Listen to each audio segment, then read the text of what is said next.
అయితే ఇప్పుడు అంటే ఇప్పుడు ఆల్రెడీ మీ హస్బెండ్ సపోర్ట్ చేస్తున్నారు కాబట్టి ఇండియన్ ఐడల్ అని ఆహాలో లేదంటే మన ఈటీవీలో చాలా ప్రోగ్రామ్స్ వస్తున్నాయి కదా, ఒకసారి కూడా ఆడిషన్ ఇవ్వాలనిపించలేదా? అంత దూరం వెళ్ళాలంటే ఫస్ట్ మనం మ్యూజిక్ ఏదైనా టచ్ ఉండాలి అది ఇది అని చెప్పేసి వాళ్ళు. కానీ వింటాను ఇంకా అసలు సాంగ్స్ ఏ షో వచ్చినా దూరదర్శన్లో ఏదైనా సాంగ్స్ మామూలుగా నార్మల్ వచ్చినా కూడా అంటే సాంగ్స్ అంటే అంత పిచ్చి అవి కూడా వింటానే ఉంటా. అసలు ఏ వచ్చినా చూస్తానే ఓకే. అంటే జనరల్గా చిన్నప్పటి నుంచి మీ ఓన్గా నేర్చుకున్నారా, క్లాసెస్కి ఏమైనా వెళ్ళారా మీరు? లేదు, ఏ క్లాసెస్కి వెళ్ళలేదు. ఫోన్లో చిన్నప్పుడు అంటే ఇంకా టీవీలో వచ్చేది, ఇంకా టీవీలో చూసి అయ్యే పాడేదాన్ని. ఇంక ఈ మధ్య ఫోన్లు అయినాయి కాబట్టి బ్లౌజులు కుట్టుకుంటూ సాంగ్స్ పాడుతూనే ఉంటాను ఇంకా. Okay. So sari business plus stitching అనమాట.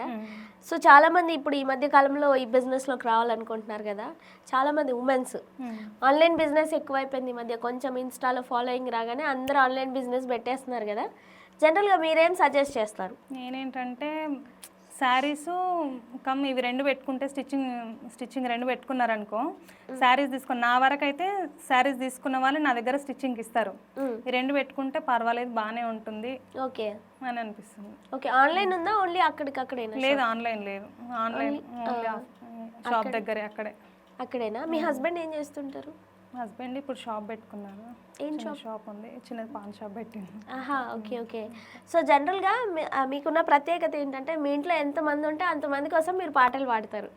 కానీ ఇప్పుడు నా కోసం ఒక పాట పాడండి, మీకు నచ్చిన పాట. అల్లంత దూరాల తారక కళ్ళెదుట నిలిచిందై తీరుగా, అరుదైన చిన్నారిగా కోవెల్లో దేవేరిగా, గుండెల్లో కొలువుండగా,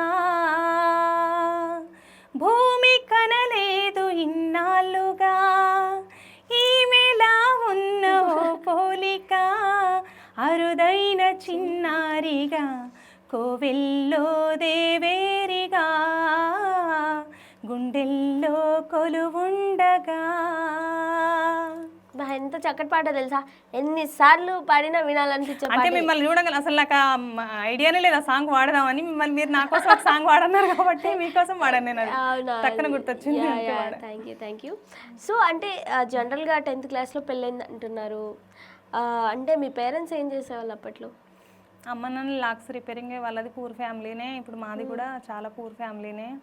నేను ఇప్పుడు ఈ మధ్య టైలరింగ్ నేర్చుకొని చెప్పిన పిల్లలు చిన్నగా ఉన్నప్పుడే వాళ్ళని స్కూల్కి పంపించేసి ఒక 20 డేస్లో టైలరింగ్ నేర్చుకొని ఇంకా మెల్లగా స్టిచ్చింగ్ చేసుకుంటూ ఫ్యామిలీని రన్ చేసుకుంటున్నాను. అంటే టైలరింగ్ నేర్చుకోవాలని థాట్ ఎలా వచ్చింది మీకు ఫస్ట్? అంటే నన్ను అసలు బయటికి పంపించే వాళ్ళు కారు కదా, ఇట్లానన్నా కనీసం ఇంట్లో ఉండి ఒక బ్లౌజ్ కుట్టుకుంటేనన్నా కనీసం కొంచెం హెల్ప్ అవుతుందేమో అన్నట్టు అట్లానే నేర్చుకోవాలనిపించింది. అలా స్టార్ట్ చేసి ఇప్పుడు ఇలా స్టార్ట్ చేశారనమాట.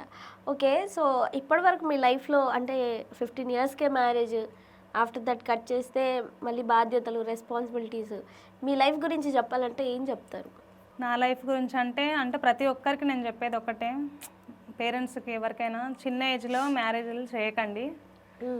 పిల్లలు ఏం చదువుకోవాలనుకుంటున్నారు, ఏం చేద్దాం అనుకుంటున్నారు, అవి అది తెలుసుకొని వాళ్ళకి అట్లా చేస్తే బాగుంటుందేమో అని చెప్పేసి నా ఒక ఫీలింగ్. ఇప్పుడు మా హస్బెండ్ ఇప్పుడు అర్థం చేసుకోవడానికి, ఇప్పుడు నన్ను బయటికి వెళ్ళి పాడించడానికి ఇంత టైం పట్టేది. ఇప్పుడు నాలాగా ఇంట్లో ఉండి కొంచెం బాధపడే వాళ్ళు చాలా మంది ఉంటారు కదా, అట్లా అని చెప్పేసి. సో ఫస్ట్ వాళ్ళు అనుకునే చేసిన తర్వాత చేయాలని చెప్తున్నారు అంతే. కానీ ఇప్పుడు కూడా కొంతమంది పేరెంట్స్ని కూడా అర్థం చేసుకోవాలి మనం కూడా, ఎందుకంటే పిల్లలు కూడా అట్లనే ఉన్నారు. ఇప్పుడు పిల్లలు, ఇప్పుడు సమాజం పిల్లలు కూడా పేరెంట్స్ భయపడుతున్నారు. అట్లని ఇప్పుడు మా విషయానికి వచ్చేసరికి అట్లా ఏం లేకుండే, కానీ పేరెంట్స్ అప్పట్లో ఇంకా 10th వరకే చదివించారు. కానీ ఇప్పుడు చదివిద్దామనేసరికి పిల్లలు అయితే మాట వినట్లేదు కదా. ఇప్పుడు కొంతమంది పిల్లలు అసలు క్వైట్ ఆపోజిట్ ఉన్నారు, అసలు ఏం అర్థం చేసుకోవట్లేదు. ఇప్పుడు పేరెంట్స్ని అనలేము, పిల్లల్ని అనలేము, కానీ పిల్లలు అర్థం చేసుకోవాలి, పేరెంట్స్ అర్థం చేసుకోవాలి. మంచి పిల్లలు ఉంటే మటుకు పేరెంట్స్ ఖచ్చితంగా అర్థం చేసుకోవాలి, వాళ్ళని బాగా చదివించాలి, వాళ్ళకి ఏముంది గోలు, వాళ్ళది ఏంది తెలుసుకుంటే బాగుంటుంది. ఓకే.